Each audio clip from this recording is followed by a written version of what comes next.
In February of 2026, the CEO of McDonald's posted a video of himself eating their newest burger, the Big Arch. He took a bite, stared at the camera, and publicly referred to the food as a product. It was rigid, it was awkward, and the entire internet immediately started laughing at him. But inside the company's Chicago headquarters, nobody was laughing. The most dominant fast food empire ever conceived is currently watching its core customer base completely walk away. US sales are dropping, lower income families are pulling back, and the stock market is demanding answers. You know the feeling. You pull up to a drive-thru, order a standard combo meal, hand over your card, and suddenly you are staring at a receipt for $15, maybe even $18. Fast food was never meant to be a luxury. It was a utility. It was the cheap, reliable safety net for a busy suburban family, a tired college student, or anyone who just needed a lot of calories for a little bit of money. For decades, companies like McDonald's, Wendy's, and Taco Bell were considered entirely recession-proof because people always need to eat. But over the last few years, the foundational promise of the American drive-thru has been broken. We are in the middle of a massive industry reset, and it didn't happen by accident.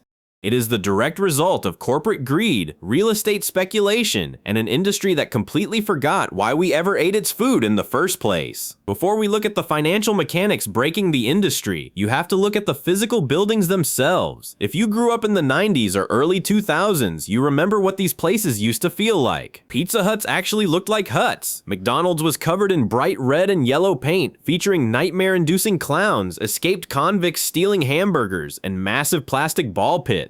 The stores were loud, fun, and explicitly designed to capture the attention of children.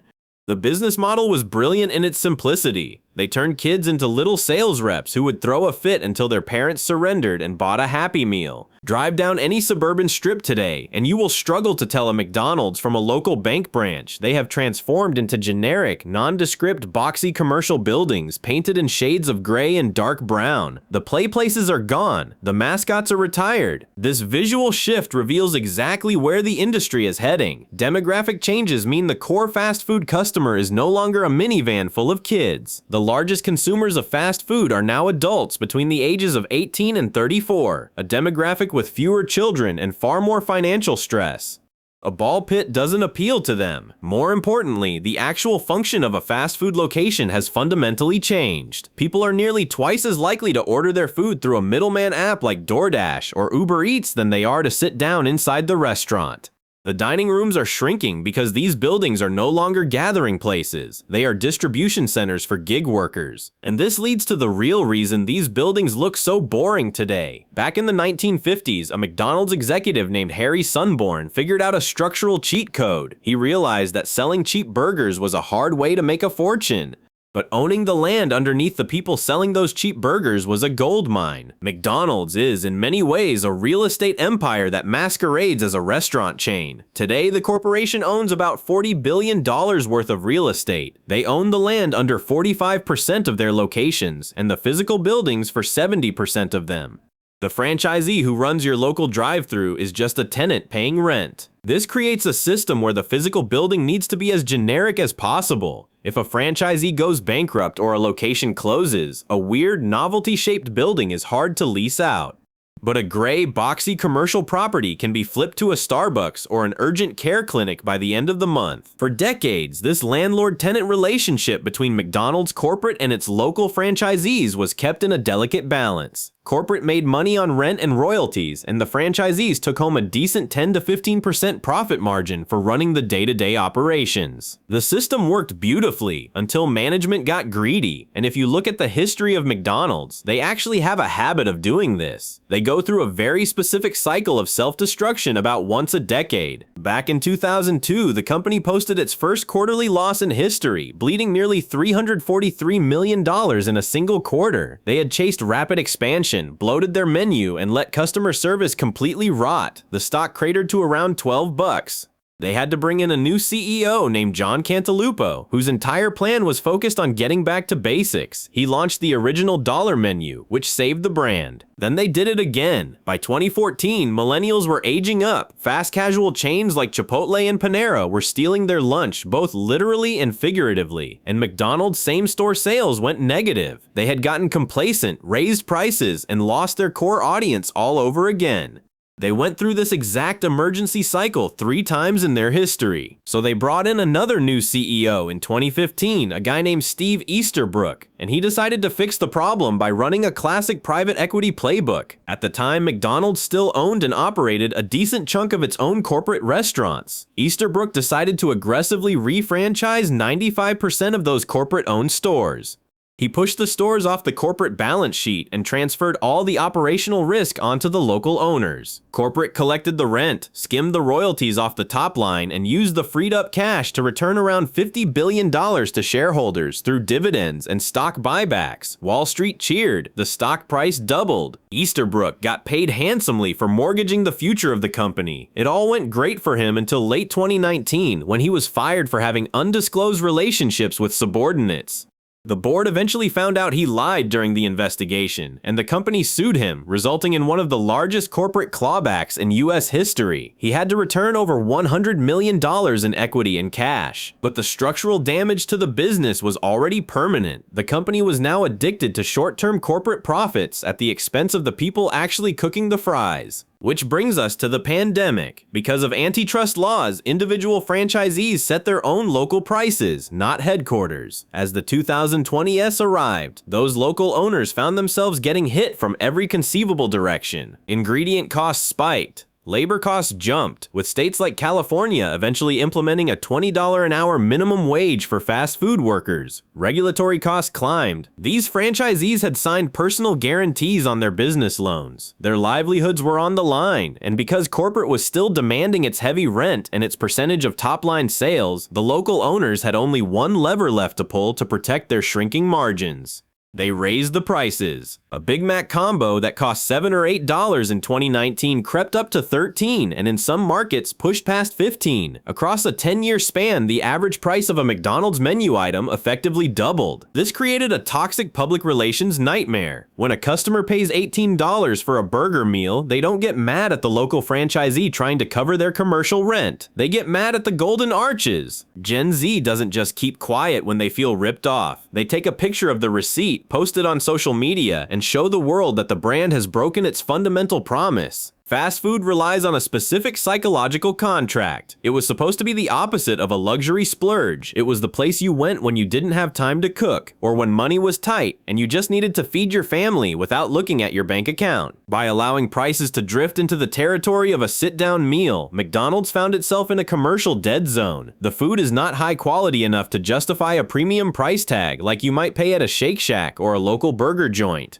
But it has become too expensive to serve as a reliable everyday meal for the working class. It isn't just about the price of beef though. The entire delivery ecosystem has artificially inflated what it costs to eat a cheap burger. Fast food companies used to rely on a straightforward psychological trick. They would heavily discount a flagship item to get you in the door. Once you were standing at the register, smelling the fries, they would upsell you on a large soda or a premium side. That is where the actual profit lived. The rise of delivery apps broke that model. Companies like Uber Eats and DoorDash take a significant cut of top-line revenue from the restaurant. To maintain their margins, fast food chains have to bake that loss into the sticker price. They aren't allowed to offer lower prices in store than they do on the delivery apps without violating terms, so the baseline price of everything goes up. Then, the delivery app tacks on a service fee, a delivery fee, and a driver tip.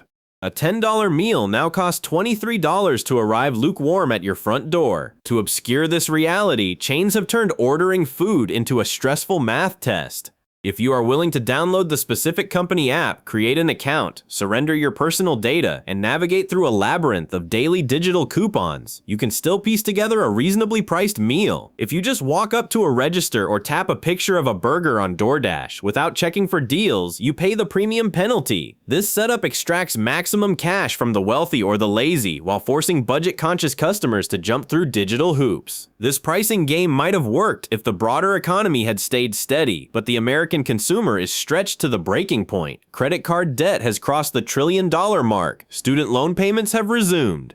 Savings accounts that were padded during the pandemic have been drained. The financial squeeze is so tight that we are now seeing the normalization of financing a fast food run. You can use buy now, pay later services to split your DoorDash burrito order into 4 easy installments. It is a grim indicator of where consumer cash flow currently sits. People who typically rely on fast food are often the first to face hour reductions or layoffs. They are looking for ways to stretch their paychecks, and the math of the drive-thru simply doesn't work anymore. Over a quarter of consumers admit they are just skipping meals entirely because of rising food costs. It doesn't help that the service itself has degraded. Expanding menus with premium items make it much harder for kitchens to prep food in advance. You can't just slide a burger off a heating rack. Complex orders require custom assembly. Combine that with chronic understaffing. Turnover in fast food kitchens is relentless. Workers who used to tolerate a stressful shift manager for minimum wage now have other options.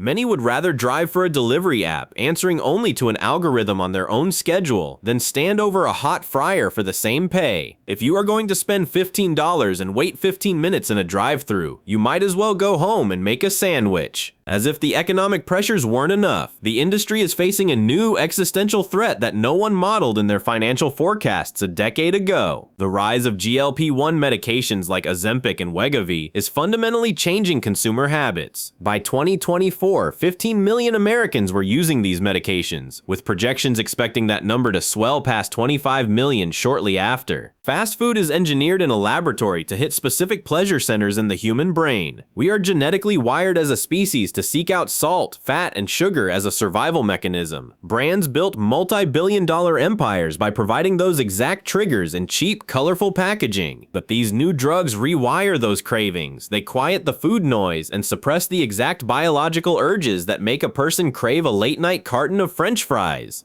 We are witnessing a pharmaceutical intervention in the American diet, and it is directly impacting the bottom line of companies that rely on impulsive indulgence. Ironically, these medications are currently used proportionally less by low-income individuals due to healthcare costs. This means the drugs are targeting the exact middle to higher income demographics that fast food chains were trying to attract with their premium menu prices. Major retailers are already adjusting their supply chains. Walmart executives noted they can measure a drop in food purchases among customers who fill GLP-1 prescriptions at their pharmacies. It places a giant bullseye right on the back of legacy burger chains. Not every brand is caught in this death spiral, though. If you look at the quarterly earnings across the industry, one name stands out by doing the exact opposite of everyone else: Taco Bell. While other brands tried to upscale their image and justify $15 combo meals, Taco Bell leaned directly into the skid. They looked at the struggling economy and released the Luxe Box. It was a massive amount of calories packed into a cheap package. Their average store sales jumped 9%, while the rest of the industry contracted. The CEO openly bragged on an earnings call that they were winning massive market share specifically from low-income consumers who had been priced out of other drive-thrus. Taco Bell operates under a different corporate structure through its parent company, Yum Brands. Unlike McDonald's, they don't act as a commercial real estate empire. They mostly rent their spaces from third-party landlords.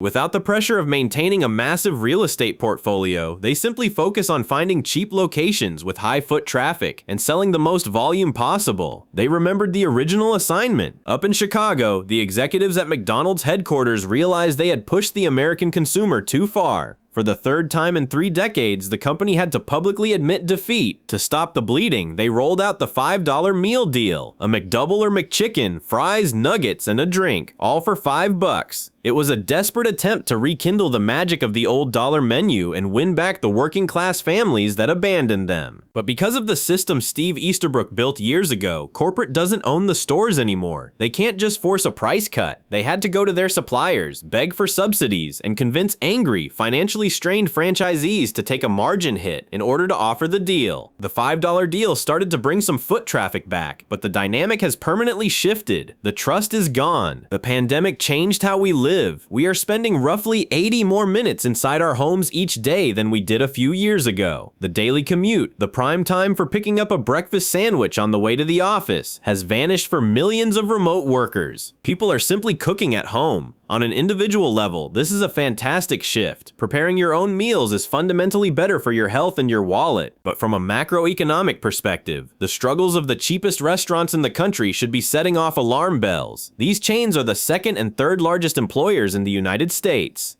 If foot traffic continues to fall and franchise owners start closing locations, it will trigger a wave of unemployment for the workers who have the least financial security to fall back on. McDonald's has a global safety net. Over 60% of their operating margins come from outside the United States. They have a $40 billion real estate moat that will protect the corporate entity from collapse, even as domestic sales stumble. For the American consumer, the era of default fast food is over. We are tired of the gray boxes. We are tired of downloading apps just to avoid being overcharged. We are tired of paying restaurant prices for food handed to us in a paper bag. The drive-thru used to be a refuge for the time poor and the cash-strapped. Today, it is just another corporate landlord trying to squeeze out one more dime. And finally, people are deciding to just keep driving.